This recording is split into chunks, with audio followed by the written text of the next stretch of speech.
First of all, somebody who's a real political candidate has got to get up and say to the left, this shit doesn't work.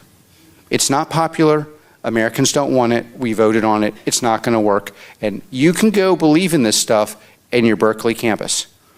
But it has to be really clear. And I'll tell you an example that's a complete disaster for the Democratic Party. I don't know if they turned down Governor Shapiro because he's Jewish, but I do know that everyone in the party thinks that they might have. That's the Democratic Party right now. Alex Karp just exposed the biggest problem with the Democratic Party. This take is brutal. Check this video out. You cannot talk about race and religion every day, all day, and then look who they picked in favor of him. Complete joke. And then, by the way, that's before you get to, there's a gender divide in this country. I can tell you, did not view their pick as a dude as being very dudely. And I'm just it is a complete, and don't come to me and tell me I gotta buy into this thing when you're playing to lose. I don't have any interest in it, and I'm not interested, and nor should you guys, especially if you're progressive. You gotta stand up. Like, one of the big lessons in universities is we did not stand up. We did not stand up against these people, and then they're corroding every institution. As a matter of theory, the United Nations should be a great institution, our universities should be great institutions. Why do we have a legitimation crisis in this country? The part that I think is, as much as I did, I wish I had done more.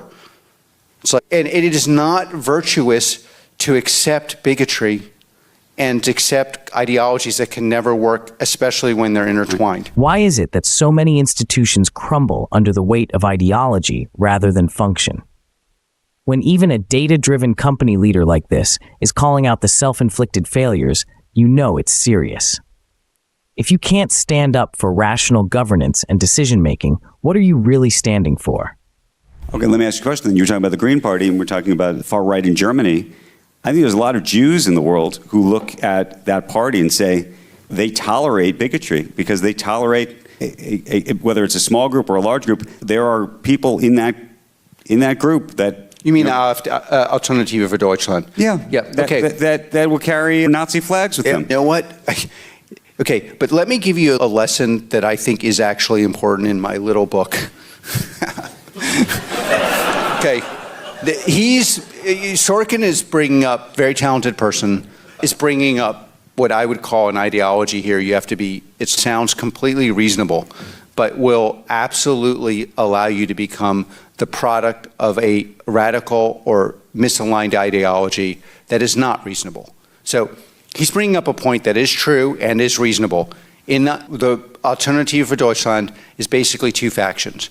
One is reasonable and one is, they don't like me. Obviously, they do have some Nazis. Okay, that's just obviously true. Okay, but the flaw in the logic is if you focus on the obvious fact that there are people that do not like you in that party and that you essentially outsource all your power to a party that is absolutely committed to a country that will never work. And by the way, that party, and one of the lessons here for America is that party's got 15% of the vote, right? A party in America with 20% of the vote are called losers, right? A party in Germany that has 20% of the vote is called the Green Party, and they control your immigration policy. And nothing works in the whole country because nobody wants that policy. And so one of the lessons in the book is you must never become a product of someone else's ideology. And one of the ways people get you to be a product of their ideology is they point to people with whom you do not want to have anything to do with. And because you don't want anything to do with it, you transfer all your power to the reasonable, seemingly reasonable people who are not reasonable at all. Isn't this the perfect example of how power is manipulated? If you reject one faction because it has extremists, does that mean you should blindly submit to another that is equally flawed but presents itself as reasonable? Who benefits from this forced alignment? It's a strategy, not an accident, and it ensures that real dissent is always neutralized before it even starts. And this, by the way, there's a software version of this. Like, the reason why all these software companies post-IPO that all the hedge funds loved have massively underperformed. I won't name names. You all know them. And the reason why we've done a little better than they have is because they all fell into this trap. They all built, there was a famous saying in software, which is a little bit vulgar, but it's like, you want the client to feel like they're getting laid while they're getting fucked. And this is exactly what the Green Party's doing to Germany. And this is exactly the way the software companies are built. You buy this little thing, it feels like a great ride. The ride is smooth, the technique, it's all great. People love it. And what happens actually is you have a venereal disease you cannot get rid of. And is literally, this mantra works, is how companies, you were taught to build a company. We were so removed from everything normal, no one explained this to me. I'm like, oh yeah, we should build a company that works. We should make it valuable for the client. It should be two-way pleasurings. We used to, two ways, both sides benefit, maybe some more than others. People have different techniques.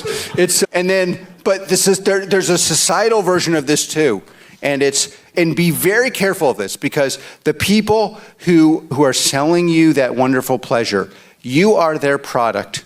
And the whole society will become parasitic. And this is what happened to universities.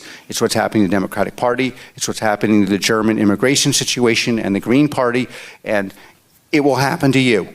And if you're building a business or want to build a business or whatever you want to do, if you want to be an artist, something really, a novelist, you must build your thing around what it means for you. And think very deeply about that. This analogy is brutally accurate. The same way some software companies sell the illusion of value while locking clients into dependency, political movements use feel-good messaging to cover up disastrous policies. Whether in tech or politics, the model is the same. People think they're making an empowered choice while actually becoming the product. And do not allow yourself to go into, but this person is bad and therefore I can't make the right decision. Because the people who get you to do that, they monetize that. They end up, in the past, they ended up with this. And by the way, the whole jig worked really well in software, because what they really did is these businesses have, essentially you get a multiple on revenue. That's how you value it. Business have variable multiples of revenue based on lots of variables. Some of them fake, some of them real. But they basically got businesses to transfer their low multiple revenue with very little value to this organism called a software company that basically had a high multiple and did nothing, but you couldn't get rid of them because you were addicted to that fun. And this happens everywhere in society. And if you want to know what parties need to do to get better, Democratic Party, European Parliament, the first thing they have to say is, these are my interests, and I will partner with whoever I have to defend these interests. And I'm going to fight for these interests, and I'm going to win. And then the winning part is really crucial. And you could say winning is not moral. Okay, but actually, if the Democratic Party had fought to win, would fight to win, the first thing they'd have to do is go to the pagan left and say, you can have your pagan religion. We have a First and we have a Fourth Amendment, and you can defend it with the Second Amendment. But you cannot destroy our party.